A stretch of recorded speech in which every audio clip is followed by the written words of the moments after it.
situation so many times. Anything you could tell your teammates about handling the enormity and the big stage of the NBA Finals? I think our guys have handled the stage very well. Don't change the approach because it's the finals. I think I've put our guys in position. I gave them the blueprint. I think they're ready for it. LeBron, you talked about your hard drive last week. When you've been downloading the postseason software into it, what's the best thing that's come out of that? What's the most valuable thing that you've learned through all your postseasons? Gotta stay even keel. You gotta stay even keel throughout the postseason, no matter if you're up, no matter if you're down.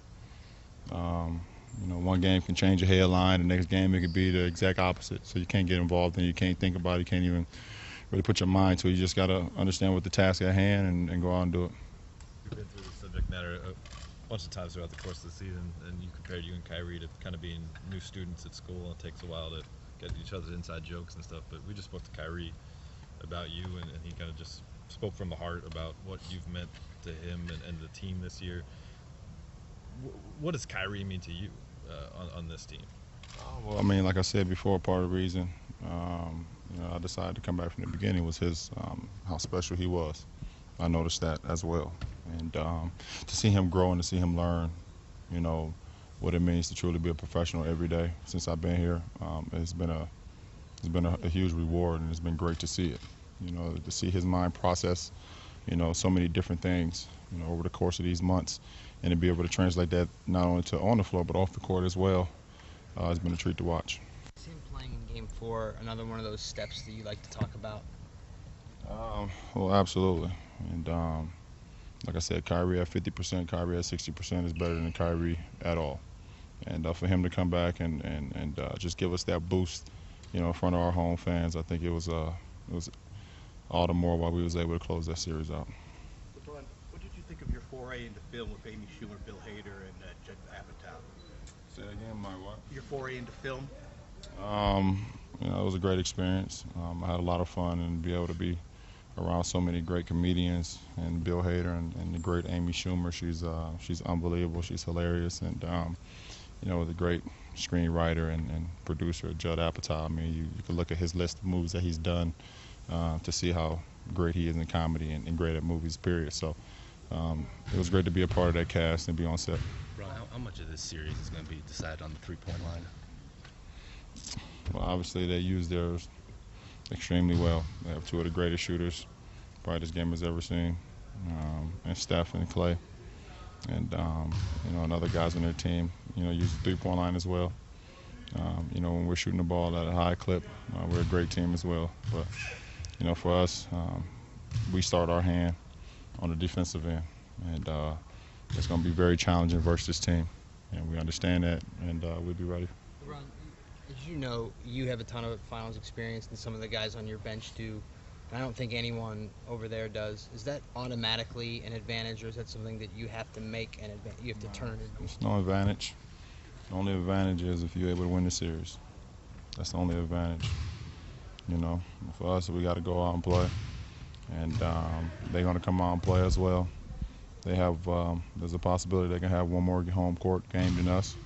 You can say that's an advantage, but both teams have shown they can win on the road in the postseason, so there's no advantage. What does a break like this mean for you leading up to the finals? I know you never had this much of a layoff between conference finals and finals. What's it mean for you and this team right now? Well, a lot of our guys has been banged up, including myself, to get some rest and be able to get back to as close to full strength as possible. I don't think you'll be able to get there, but as close as possible, and be able just to, I'm going to do a lot of shooting this week to kind of get my shot back on point.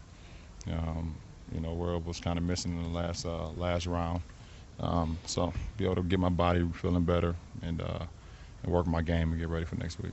You've been the face of this league for so long, but Steph had the most votes at the All-Star, and he had banners all over Times Square at All-Star Weekend. Did you get the feeling that he was being positioned as the next face of the league? I don't know. I didn't see the banners. I did see he had the most votes. If that's the case, then I think it's great for our league. Steph is he's great for our league. The way he approaches not only on the floor but off the floor. He's got a beautiful family and everything. So, I mean, that wouldn't be bad at all for our league if he's if they want to model it behind him. He's great for our league. Speaking of Steph, what are some of the? I mean, obviously the guy's one of the best shooters to do it, but what are some other matchup problems he presents? Well, he has a great motor. I think a lot of people don't understand how great his motor is. He never stops moving. His ball handling, his ability to shoot the ball off the dribble and off the catch, is uncanny. I don't think there's ever been a guy in our league to be able to shoot the ball as well as he does, off the dribble or off the catch, off the ball. And he just creates so many different matchup problems for your defense, and you always have to be aware of them. How do you slow him down? The same way you slow me down. Well. You can't. Within